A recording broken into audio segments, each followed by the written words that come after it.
In the annals of Cold War paranoia and scientific ambition, a chilling tale emerged from the shadows of the Soviet Union: the Russian sleep experiment. A story so disturbing, it blurs the lines between urban legend and historical horror, leaving a lingering question: how far would humanity go in the pursuit of knowledge, and what unspeakable horrors might be unleashed? Our story begins in the late 1940s amidst the grim backdrop of post-war Russia. Soviet researchers, driven by a relentless desire to push the boundaries of human endurance, devised an experiment of unprecedented cruelty. Their goal: to determine the effects of prolonged sleep deprivation using an experimental gas-based stimulant that would keep subjects awake for an unthinkable 30 days. 5 political prisoners, deemed expendable by the state, were selected as unwilling participants. They were sealed within an airtight chamber, their every move monitored through one-way mirrors.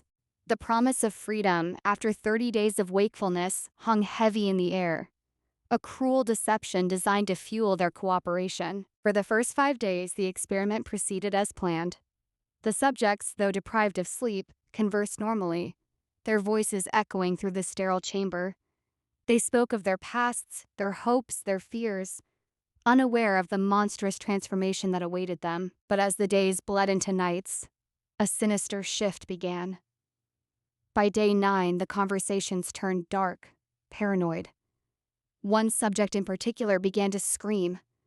For 3 agonizing hours, his voice tore through the silence, a raw, primal shriek that defied human endurance.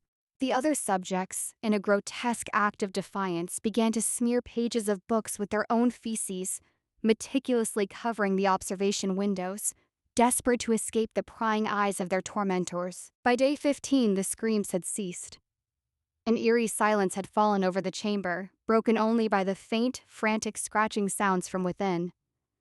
The researchers, now gripped by a mixture of fear and morbid curiosity, could no longer observe their subjects. The stimulant gas, once a tool of scientific inquiry, had become a catalyst for unimaginable horror. Fearing the worst, the researchers made a fateful decision. They would open the chamber. As the experimental gas was purged and fresh air filled the room, the subjects, in a horrifying twist, begged for the gas to be turned back on. What they found inside defied all reason and humanity. One subject lay dead, his body mutilated beyond recognition. The others, once men, were now grotesque caricatures of their former selves. Their skin was torn, their flesh missing, revealing exposed organs. They had, in their desperate delirium, resorted to self-cannibalism. When confronted, the surviving subjects fought with a savage, unnatural strength. They refused to leave the chamber, clinging to the horrors within. When asked what they had become, their chilling reply echoed through the facility: "We are what you hide in your beds at night." The Russian sleep experiment, whether a true historical event or a masterful work of fiction, serves as a terrifying cautionary tale. It explores the darkest corners of the human psyche, the consequences of unchecked scientific ambition, and the unspeakable horrors that can emerge when the boundaries of nature are violated. It reminds us that some doors, once opened, can never truly be closed, and some nightmares, once unleashed, can never be contained.